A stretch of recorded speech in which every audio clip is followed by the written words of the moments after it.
Hello, everyone, and welcome to the Loose Framing Podcast. My name is Hilary Ybor, and before we introduce today's guests, I'm excited to introduce to you our new marketing manager here at Film Tampa Bay, Sam. Hi, I'm Sam Allen, and I'm really excited to be a part of the team and really excited to be on this episode with you guys. We're glad to have you. And then we also have with us Birdie Doyle, marketing coordinator. So I'm very excited to have you on the team too. Thank you. And today's guests are going to be two improvisers, improv teachers. They also own an improv studio here in Tampa. We have Kelly Buttermore and Justin Peters. Birdie, do you want to tell us a little bit more about what they do in Tampa? Absolutely. Justin and Kelly own the Commodore Improv Studio in Ybor City, which has hit its 1-year anniversary just a couple months ago. They also run the Countdown Improv Festival, which they've been doing for about 8 years. So it's very cool to hear. We're going to have a really good interview. They are becoming somewhat of an authority for the improv scene in Tampa. So it's really exciting. And this is going to be a really good episode. Yeah, it's nice to have improv back in Tampa again after the pandemic. And I think that you guys are really going to enjoy hearing from them. So without further ado, let's hear from Justin and Kelly.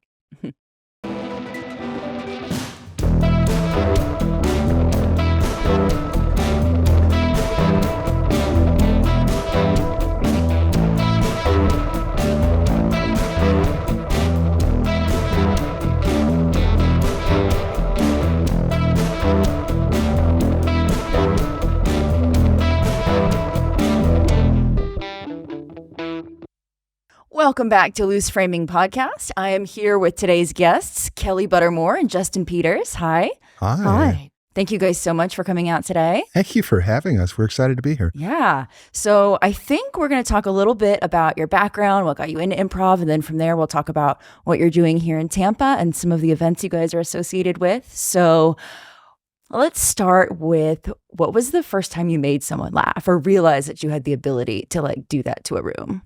Gosh. I know, taking it way back. I'm thinking back, or maybe not the first time, or a moment in your childhood where you were like 1.5 years old. I threw up over my mother and everyone laughed.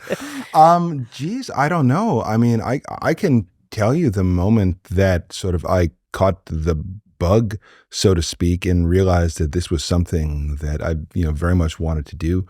And it's sort of weird. It goes back to high school, and you always want to pretend that you were a cool person in high school who went to parties and, was good at the sports you played. But the honest truth is I was the kid who did the improv troupe on Friday nights at the non-alcoholic coffee house in the basement of the community center that someone's mom put on to give kids healthy choices for their weekends.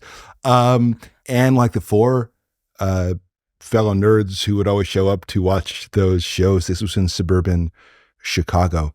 I knew at that moment, this is really, really fun. I really, really enjoy doing this. The name of my high school improv troupe was The Feminine Mystique, which was funny because no one in it had ever worked up the confidence to talk to a girl in a romantic manner. So I guess they were mysteries to us. Were there any women in the group? No. That was also the mystery. Where are all the women? Doing something more socially appropriate. I was the person in high school who was taping episodes of Saturday Night Live off of TV onto actual videotapes. That'll date me. So I started as kind of as a comedy fan. When I get into something, I tend to like to, really immerse myself in it. And so, through watching stuff on TV, came to know about improv. And, for me, seeing improv for the first time, it was about a little over 20 years ago now, there's something magical about it. There's something where it's like, oh my gosh, I want to learn how to do that. So I'd never had any professional acting training, anything like that. Had always been kind of funny in conversation, but never did any theater or anything. But when I saw improv, I was like, that's for me. I'm going to do that. So yeah, I moved to New York after college to take improv classes, and here I am. And where did you take improv classes in New York? Started off at the Upright Citizens Brigade, back when they were still sort of a fledgling kind of group, and came over to the Magnet Theater in New York, where I spent almost a decade, and where we met. I mean, you intersected with some pretty sort of notable people who've since become notable when you were at UCB, right? I did, yeah. So my level 3 teacher was Paul Scheer. So all the people that were trained by the original UCB folks who have all ended up in TV and movies and podcasts and stuff. Rob Hubel, Rob Riggle, all those kind of people were kind of doing a lot of comedy at UCB at that time. So it was an exciting time to be there, kind of right on the edge of where they really blew up into the juggernaut that they came to be. But yeah. So New York, LA, Toronto, these are cities where improv is sort of structured a little bit differently than it is in a lot of places in America. Can you give us like a brief overview of what that structure looks like at UCB and how you got involved and what that looked like for you in those early years? Sure. And you should feel free to chime in too from our experience together. But I think, so in major cities, the main gateway, what a terrible word to use, but improv's kind of a cult. But the gateway to it is to take classes. And so the way that things are structured, at least at major theaters, are that you go through the training program at a given theater and you learn, not only the basics of improv in the very beginning, how to say yes and how to agree and how to, build things with your partner. But you also kind of learn like a house style, right? So you go through the levels at a particular theater, and at the conclusion of those levels, you have the opportunity to audition for a house team, which would then perform for however long of a run that team gets. And so, it's interesting. People who first start out in improv classes at the beginning levels, and I know this from teaching improv too, they come to it for different reasons. So people come to improv not some people want to go all the way through the levels. They want to perform. They want that opportunity to audition and, have all kinds of performance opportunities and really do this, quote unquote, professionally on stage. But just as many people take improv classes because they want to get out of their shell. They want to learn how to be a more confident person at work. They want to improve their public speaking. They want to meet people, And so in the beginning, at least, it's a really interesting mix of a lot of people who are there for different reasons. Whereas as you progress through the levels, it really does become, the people that are there for the social aspect, although there's lots of benefits to it, that it becomes about wanting to perform and wanting to hone your own performance. Another salient difference, I'd say, when you're talking about New York, LA, Toronto, Chicago, versus some, other cities that, don't have as robust professional acting infrastructure.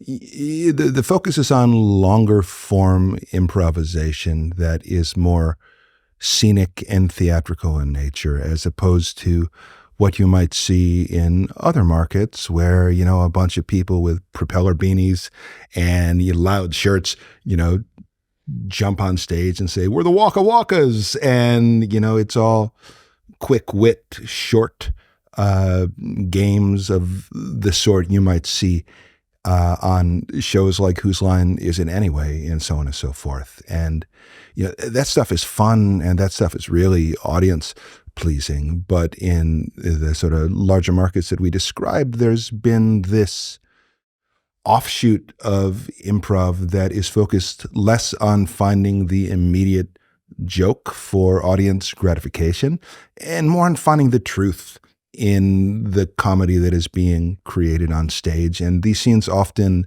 focus more on the relationships between the characters that are being portrayed on stage and more on sort of sometimes absurdist premises and using dream logic as opposed to, first thought witticisms. When I put it like this, it sounds really tedious and pretentious, but it can also be really beautiful and mind-blowing. Yeah, and short form and long form both offer different opportunities to the improviser. Do you guys offer both short form and long form at the Commodore? Yeah, we do. The classes that we teach are mostly focused on long form, but the shows that we put out there, it's a little bit of both. We've had this regular show called The Captain's Wheel. There's a odd and never fully explained nautical theme to our theater, which I sort of like that it's just there and we never say anything about it. But we got this big wheel of fortune that we spin, and on it are all of these different challenges that the performers have to do. And those are all more sort of like fun, short form games to just get people laughing and have people sort of think on their feet. And then the show we do after that, it's more, it's longer in format, right? It gives the performers a little bit more room to stretch. And it's sort of a good balance, People like them both. Yeah. I mean, I think also it's interesting, and, we can get into this, but I think Tampa not having the kind of baseline knowledge and experience with long-form improv programming at the Commodore, even though we're doing long-form stuff, we're trying to find frames and conceits and concepts for shows that are easy for anybody walking in off the street to understand. So, another show that we've, debuted pretty recently is a show called Electric Sheep, which is a show that uses AI to generate improv scenarios. Oh gosh. So so we take suggestions from the audience, a couple suggestions from the audience. We feed those to ChatGPT, and ChatGPT spits out a truly ridiculous scenario that then the improvisers have to execute and then kind of run with. And so shows like that, shows that are based around storytelling, things where it's calling the audience in to a format they're not familiar with, and by beginning with things that are either stories everybody can relate to, right, but things that will be like, I know what this is, so that what follows they're like, I get it, I see where that came from. So you've talked a little bit about the sort of audience that you want to attract. What sort of performers do you want to attract at the Commodore? Talented ones. Versatile, ones who are willing to be unpaid for their artistic labor. I don't know. Honestly, the shows are better and the theater is stronger when it calls in a variety of perspectives, right? All sorts of perspectives. I came up in the New York improv scene. I started a few years later than Kelly. Before moving to New York, I took a sort of unfortunate career detour as a political journalist in Washington, D.C. before, choosing to do this instead because improv is more lucrative than journalism in this era. But, it was mostly dudes who looked a lot like me, white guys with college degrees in their mid to late 20s, putting stuff up on stage without any fear of, being, told, hey, don't say that thing or don't do that thing, because the only other people around were us. And there was 8, women on teams at the Magnet at that time. And in retrospect, it was ultimately a very bad thing. Like when you so narrow the type of performer who comes on the stage, you narrow the sorts of, perspectives that you're able to see. And at the Commodore, we're very proud that that is not, what we're trying to do. We've got people who are in their 60s and 70s coming up on stage. We've got people from all sorts of different backgrounds, ethnic life backgrounds. And it's not just us trying to, check some boxes, right? Like what you bring to a long form improv scene is rooted in the experiences that you've had through your life, and a broader diversity of life experience brings a broader diversity of playable scenarios on stage that makes it, more fun for the players and the audience and more representative of the city and the region.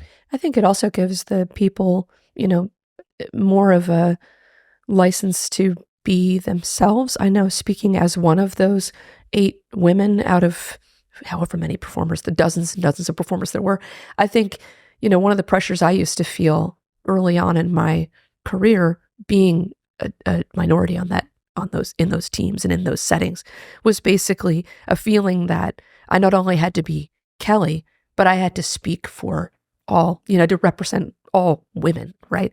Mm-hmm. And I think the more you can get away from that, the better, because that's not my responsibility, So, but everything Justin said, I totally agree with. So that's what we're trying to do.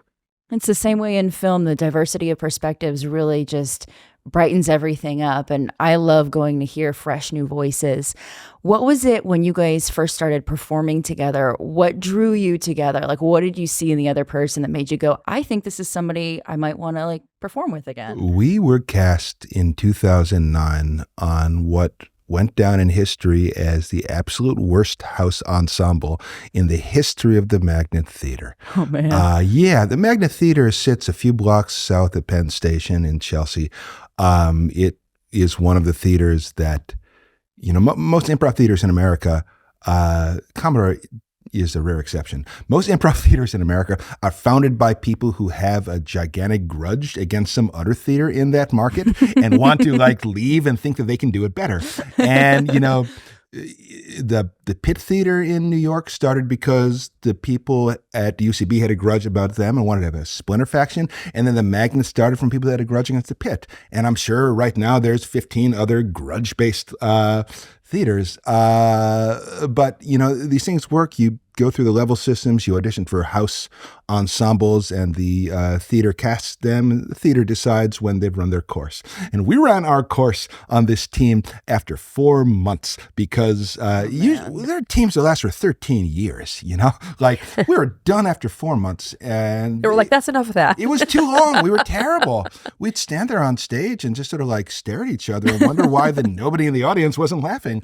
And we weren't the problem. No, we decided we weren't the problem.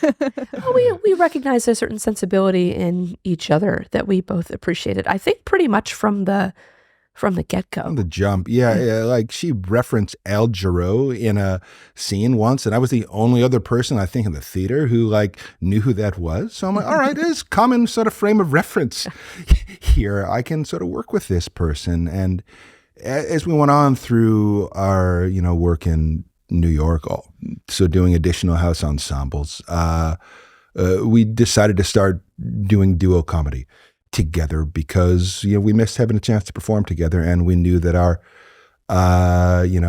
mindset was copacetic. And that was in 2010. We first started performing together as a duo. Took about 5 years for us to get any good. We were pretty terrible for the first few years there. Maybe we were the problem on that first team. But something clicked right around 2015, and we could feel it immediately. Everyone knows the sort of flow state you sometimes find in your work where something's been missing and then it shows up and you didn't even realize it was missing. But once you have it, you got to hold on to it. And at that point, we're like, let's take a swing. And we started booking shows around the country for ourselves in sort of basements and bars and small theaters. And we did some shows outdoors, which I do not recommend to anyone, and sort of discovering this improv underground all around the United States and putting ourselves in position where we had to go up in front of audiences who didn't know who we were, hadn't seen us before, hadn't been trained to think that we were funny people. As sometimes happen, sometimes you'll get respect or acclaim, not because of the merit of your work, but because of the stature that you hold. And we had no stature in these small venues we were going to. And we had to learn how to just make people laugh by virtue of the merit of the work. And I think for us, that was when our performance really, clicked into a higher gear.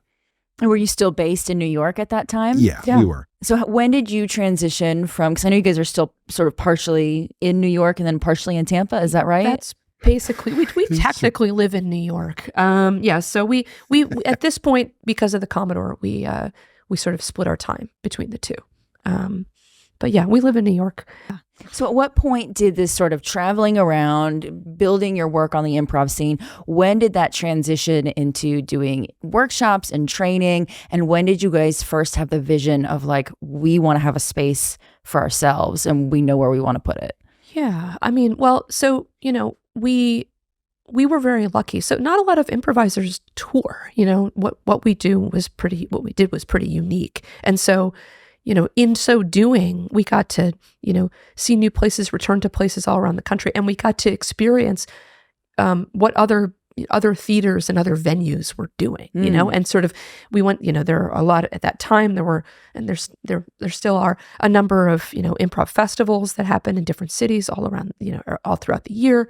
So we got to do a lot of those. And so we were meeting a lot of people, learning a lot of different perspectives and a lot of approaches to this, seeing how theaters worked, seeing how festivals worked, and sort of in the back of our mind, or maybe the front of our mind, started collecting, data about, things that we liked, things that we didn't like, and kind of coalescing, I would say, because we had a vision for our duo and for our work and for our show, and for our teaching increasingly. And the sort of sad truth about touring, unless you're the Rolling Stones or whatever, or, whoever the hot comic is these days, right? You're not filling the room and you're not making a ton of money on the door split. So in order to augment our touring income and actually be able to break even and make a little profit on these tours we do, we started teaching workshops on the road. And, there's a lot of people out there who, want to learn how to do this, but don't necessarily have the resources in their home city to learn how to do it well. Mm-hmm. And, turned out people really benefited from the perspective that we could give them. And the more that we did this, the more gratification we found from being able to give people the building blocks to learn how to be good at this, on their own terms and to do good work on stage. Now, the twin moments where that sort of tipped over into realizing that at some point down the line, we're going to open our own space. In 2017, we opened a pop-up improv theater in Brooklyn that we called Countdown Theater. It was in a basement of a loft apartment building, and it was in the summer months, a guy who ran bike tours in Brooklyn stored his bikes in that room, and he was like, "Hey, maybe I'll just keep the bikes outside and sublet this place for $1,500 a month." And we're like, sounds good to us. So we put up shows in there until he needed to bring the bikes back. And we had such a good time producing shows down there. But Kelly was ultimately afraid that we were going to get busted by the cops because we were doing it completely illegally. We didn't have a license for any of the beer or wine we were selling. We were brewing mead down there. I mean, and selling it out of a crock pot, Hilary. And Kelly was like, we can't do this. We can't do this. And then I'm like, oh, but we also can't afford a storefront. Where else could we go? And then also in 2017, we started running a improv comedy festival here in Tampa. That is a story that is perhaps longer than the time we have, but suffice to say, we had met some people in our touring who were based in Tampa who asked us to help them produce a improv festival down here. About a month before the festival, they had to back out of the production, leaving it entirely in our hands.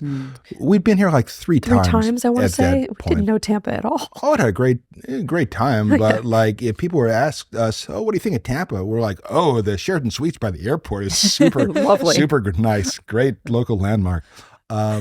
So we were thrust into doing that, and it went super, super, super well. And it was legal too, as opposed to the place we were doing in New York. And we kept on producing the festival here, and it kept on growing, and it kept on sort of building. And we, through no sort of direct choice of our own, in the eyes of the national improv community, became synonymous with improv comedy in Tampa Bay. And at a certain point, we're like, well, I guess we're just going to go with it. Yeah. Yes, and. Yes, and. Yeah. Yes, and. There's Exactly. something about the spirit of improv sort of captured in that, like just being brought to a random city and kind of dealing with what you have there, Yeah. and then actually having a really good time with it, enjoying the success that you've had, and that festival here in Tampa shares a little bit of a name and DNA with Countdown, right? Because it's the Ybor City Countdown Improv Festival. It's the Countdown Improv Festival. Yeah. Yeah, that's right. And the initial idea was that, like the pop-up space that was supposed to travel in New York, that this would be a traveling improv festival across the country. It'd be in one city one year and then in another city the next. And we quickly found out that that's not how production works. And that was a very, very bad idea. It takes years to build relationships and like build a recognition in a city. So I like that idea very much, but that was very not, hubristic that was very of us. hubristic. That was yeah. And it came to be that we actually really, really liked it here. As you said, like, turns out Tampa's more than just the Sheraton Suites by the airport. We have pirates. Yeah, pirates. Fake ones. Yeah, Can we talk exactly. about that? Can we talk about your roast of Jose Gaspar that you guys did? Yes, please. At the Commodore, we're always trying to, look at, well, what can we do?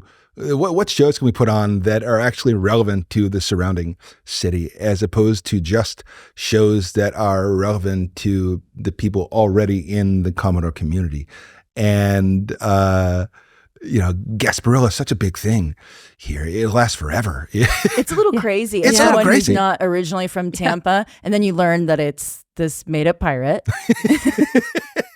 And people go nuts over it, and it's so hard to explain. Yeah. People are like, "Well, The mayor is involved. Everybody gets involved, right? there's an invasion of like City Hall. Hall. There's a key involved. Like I'm still not sure how this differentiates from the Rough Riders parade, but I think it's a broadly anyway. Like, we do this roast of Jose Gaspar at the Commodore. We got this guy Robert Abid who dresses up like a pirate. I think he's the one person in Tampa who had never heard of what Gasparilla was when we asked him to do it in 2024, which is why it was so funny. And he just sits on stage looking like he just got out of Pirates of the Caribbean. And, some of Tampa's best, stand-ups come on stage and, roast him for, 5 minutes at a time in the style of the roasts on Comedy Central. It's really, really weird, and it's super, super fun. That sounds awesome. I am hoping to catch another one if you guys do that again. Yeah. I think we probably will. Yeah. Let's talk a little bit about actually being in an improv scene and some of the techniques that you guys use. Can you talk a little bit about finding and building characters when you're on stage? Sure. I mean, so, the two of us have a bit of a different style, but the way that we, the way that we approach improv is very organic and very much with the mindset of you need so much less than you think you do, so many fewer details than you think you do to make a good scene. And so for us, a lot of our own improv, so the format that we do is called a Walter, so named after the bar at which we spent so much time after shows at the Magnet all those years ago. But what it is, it's a scene that takes place in one location. The two of us play the same two characters throughout. But the beginning of it, at least, or sometimes carries through the whole piece, is rooted in physicality and eye contact and sort of total commitment to the moment and each other. And so what we discover is really, it's not so much, it's not like I'm coming up, formulating a character in my head based on the suggestion and sort of finding it on my own. It really is truly discovered mutually, through movement and, abstraction. The pre-planning characters based on suggestion more often than not turns out to be sort of hack work that no one likes, not the audience or the performer, Like what we found that the best ways to sort of build a character in the moment and create stakes in a scene. And by stakes in the scene, I mean, like, why are we seeing this scene now at this given moment? What is important about the moment we're putting on stage, right? It's point of view and it's commitment, right? Having an opinion or an emotional reaction or response to the scene being created, right? And then doubling down on that point of view, doubling down on that commitment, right? A character in a comedic scene isn't just a funny voice, right? It's not just, putting your finger under your nose and pretending it's a mustache, or, like any other dumb trope that you do. I mean, it really is just like, if your point of view about a suggestion like Gasparilla is, like, oh, I love Gasparilla, right? Like, you can make that into such a funny character by just being the person who loves Gasparilla more than anyone else in the world, and just doubling, tripling, quadrupling down on that. And that makes it more relatable than if you were just going to say, "Arr, I'm a pirate," because we've all seen the people in this region who love Gasparilla past the point of all reason, right? And it's sort of funny to embody those people on stage. And if you can get yourself in the place where you're building this together with your scene partner, then you got something that's really, can be really, really fun. Yeah. We try to play, a lot of characters with a rich shared history. It's just, one of the things that has set our work kind of apart from others is that, conflict and tension and things like this are, the bedrock of American comedy, right? Odd couple scenarios, things like that, finding reasons to be at odds with your scene partner. That can work, but only to a point. And it dissolves into sort of stock scenarios that we've seen before. The two of us have had greater success. And speaking of, not just being the person that loves Gasparilla, but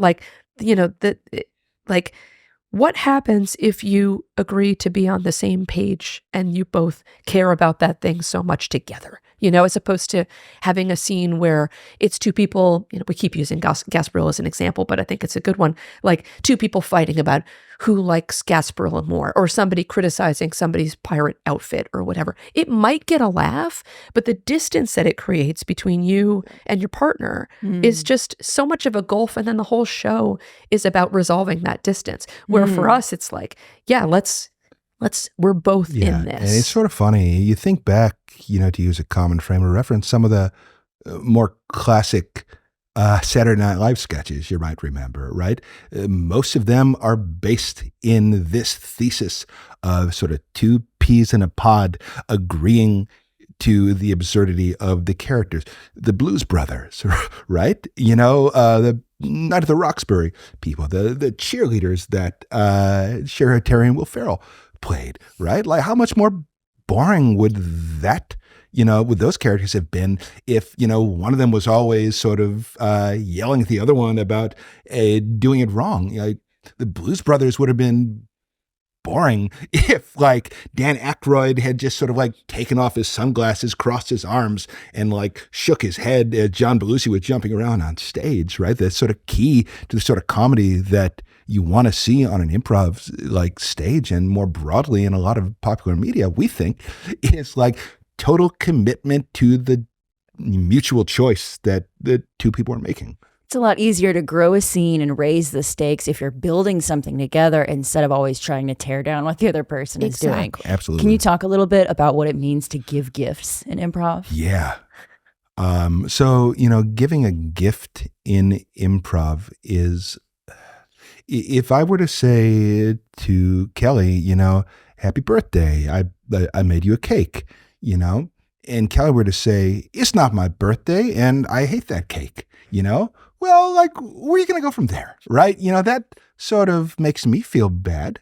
It might not have been the funniest setup for a scene in the world, but now there's not a scene at all, right? And you're at odds with we're at odds with each other. Yeah, but no, imagine a more kind response to that sort of simple offer, where Kelly's like, oh my God, you remembered, and it's my favorite sort of cake. It's a carrot cake.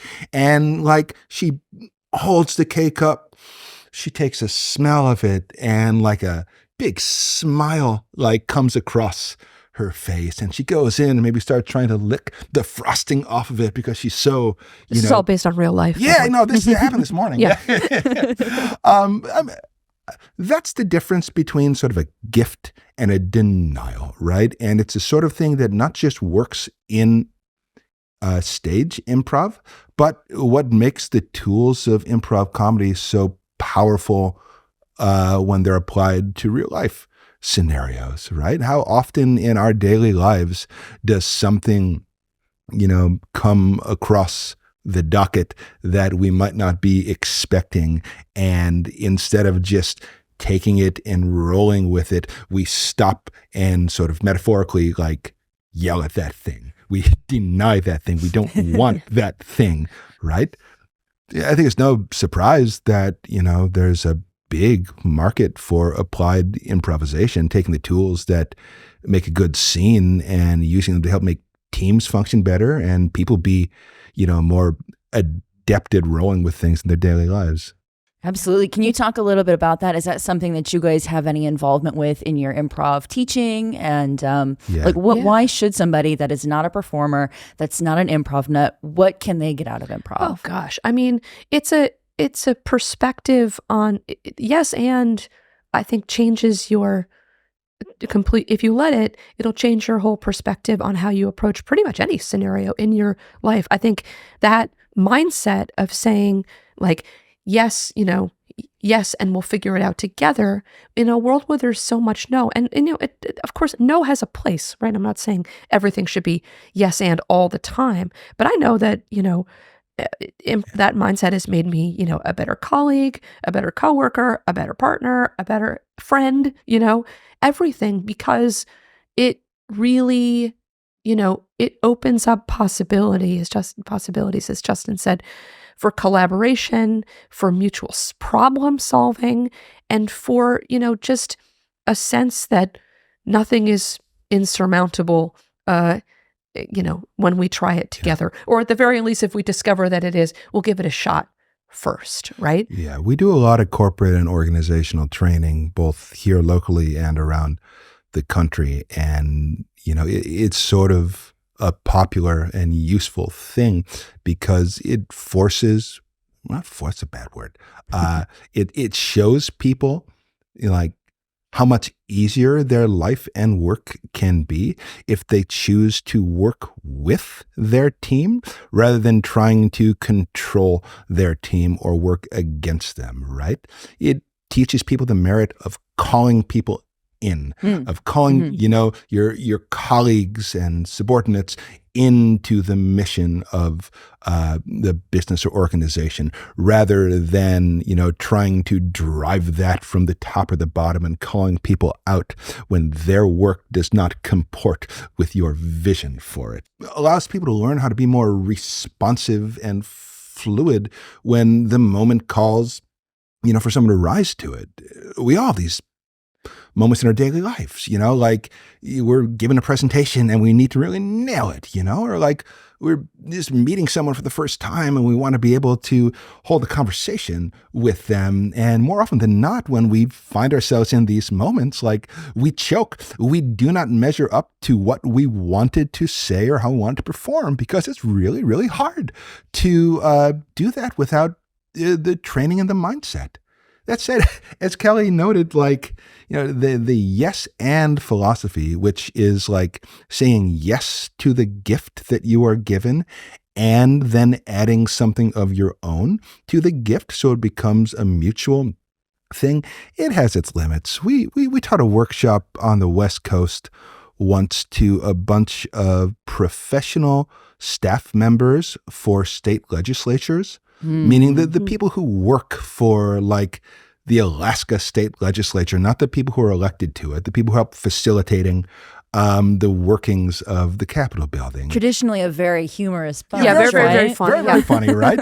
And, we were telling them, going through exercises, the yes and this person meekly raised their hand and they're like, sometimes I'll get a legislator who wants to, introduce a bill that's a very bad bill that would be very bad for this state. How should I yes and that? I'm like, no, this is not universally applicable. You should not do that. Yeah. It has its limits.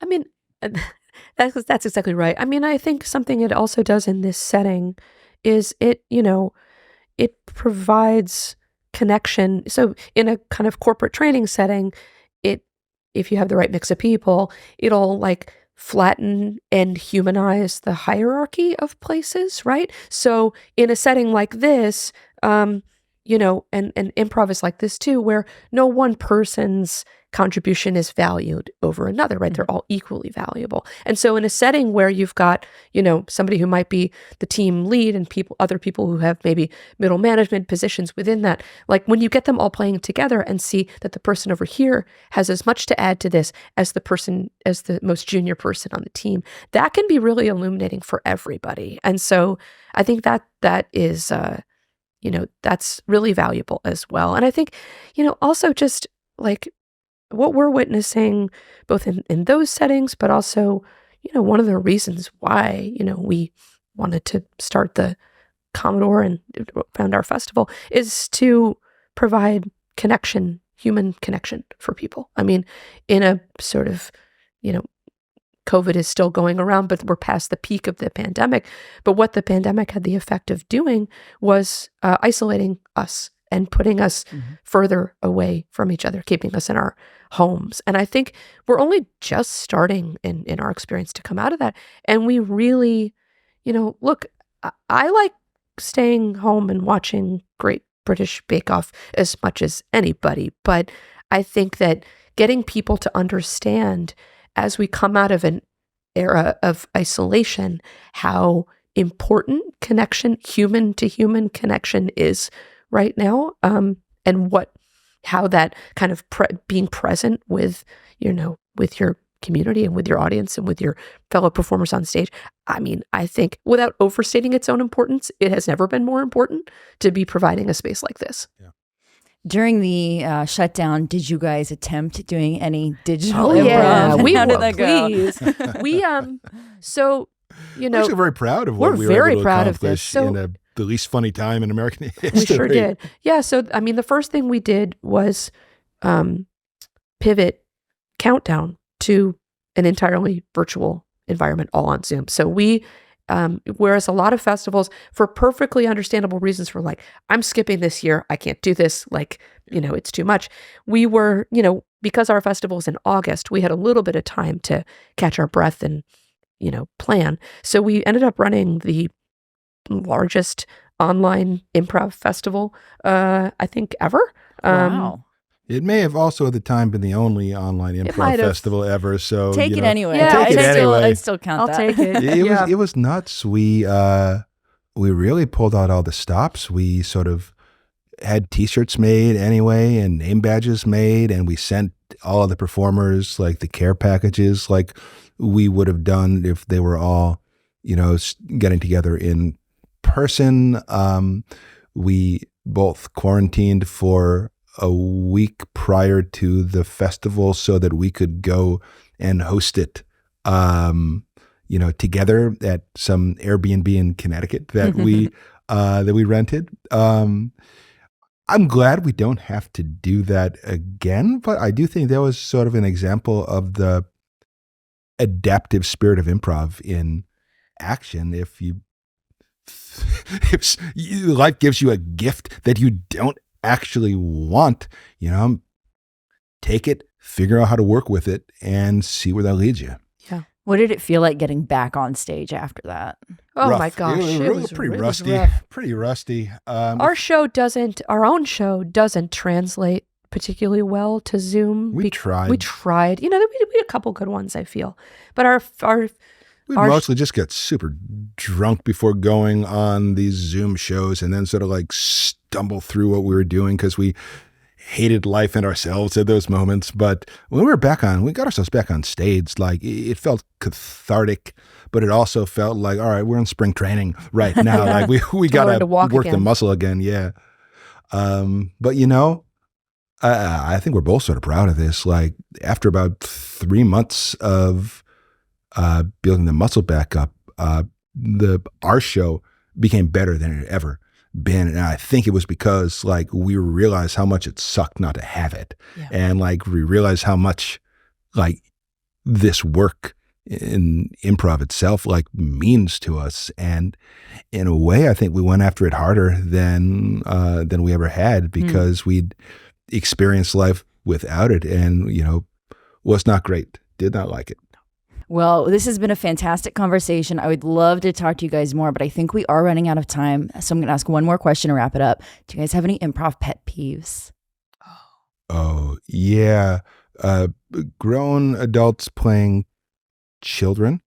That's just a personal thing of mine. It's like nails on a chalkboard. I used to be on a team with someone who, 3 times out of 4 would come out as a very little girl, and it's like, there's a different choice. What are you working through here? And then that person has gone on to a very successful Hollywood career. So, I mean, shows how much I knew, but I don't like to see that choice on stage. Yeah, gosh, well, I feel like I have so much. I really hate watching people bail on their own choices and bail on their partner and sell out their partner for a joke. I hate to see it when somebody makes a gift or a reference or something and the other person's move is to call out the weird thing or call them weird. I mean, like, the thing about improv is because it does not require, because it's about authenticity and truth, you're really bringing yourself to it. So when someone says no to you like that on stage, or like, I've walked on stage and have had partners be like, well, what are you doing here? And I'm like, well, I'm in the show, so I think stuff like that, where it's like so clearly going for a laugh, where it's like shuts the other person down in such an aggressive way. I had someone yell at me once, not as my character, but as me for entering a scene that they'd created. Sorry someone for was that like, up. this scene could have been good. I was like, sorry. Okay, sorry. Wow. Oh my gosh. Yeah. I don't think that there's a place for that sort of aggression on stage in improv like that. It goes against the whole spirit of it. Yeah. Oh man. Well, yeah, I'm sure you guys have seen a lot over the years. And you guys can see more at the Commodore and at the Countdown Improv Festival. Where can we find you guys on social media if we want to learn more about you? CommodoreComedy.com, CountdownImprovFestival.com, and FromJustinToKelly.org, because the American Idol movie is squatting on the .com for that movie. And then we're on all the socials. I think we're FJTK Improv on Instagram, and then Countdown Improv Festival and Commodore Comedy are the handles on Insta for those. Awesome. Well, thank you guys so much for joining us today. It was a pleasure to have you. Thanks, Hilary. Thank you so much. Let's do this again sometime. It's really fun. And we'll be right back with more Loose Framing.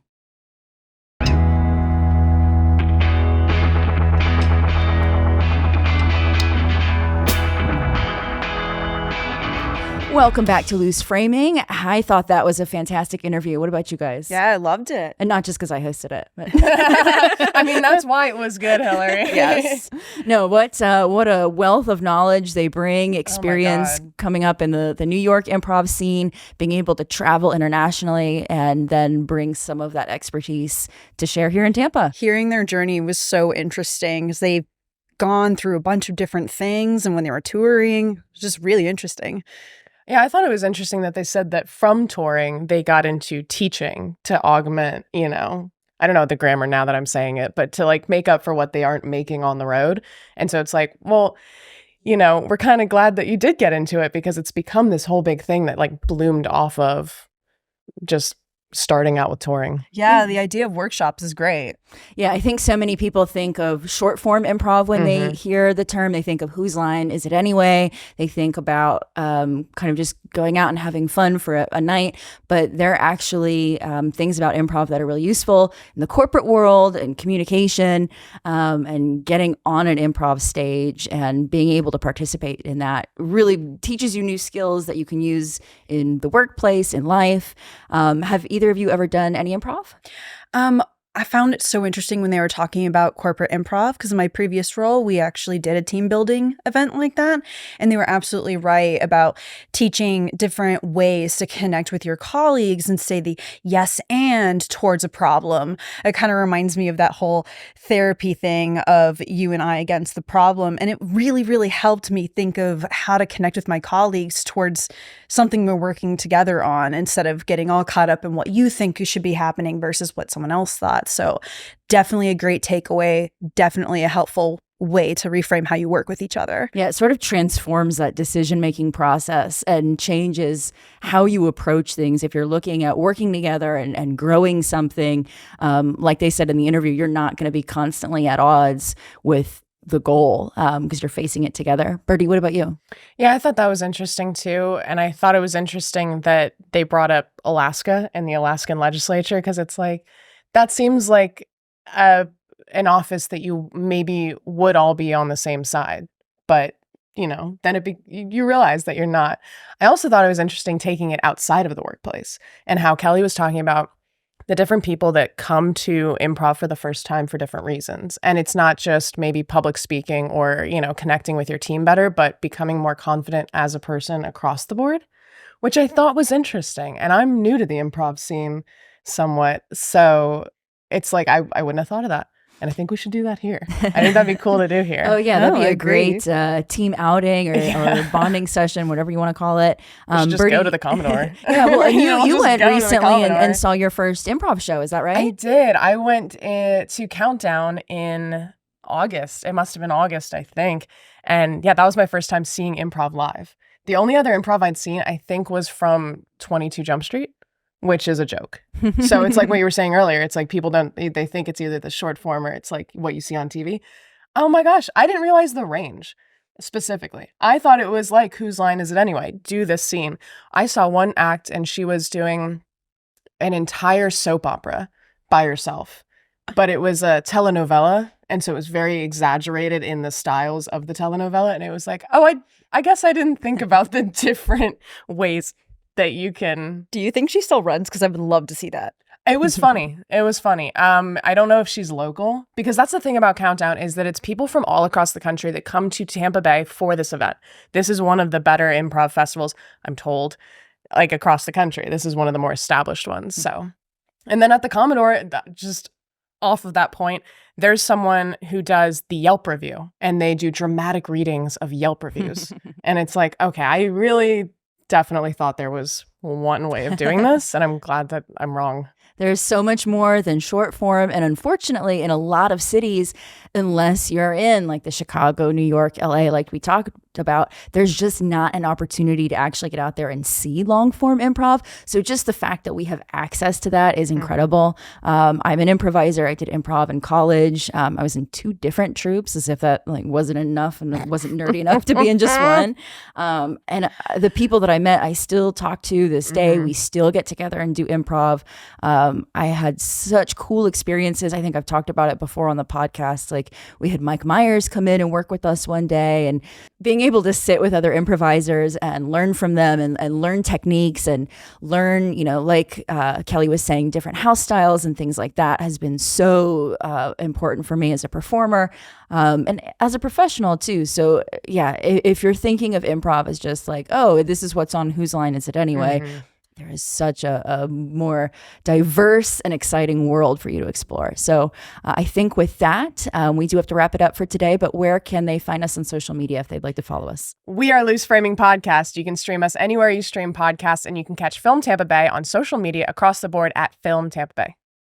And before we go, I'd just like to say thank you to Patrick Higgins, who does so much of our behind the scenes work for the podcast. Thank you, Patrick. And with that, we'll see you next time.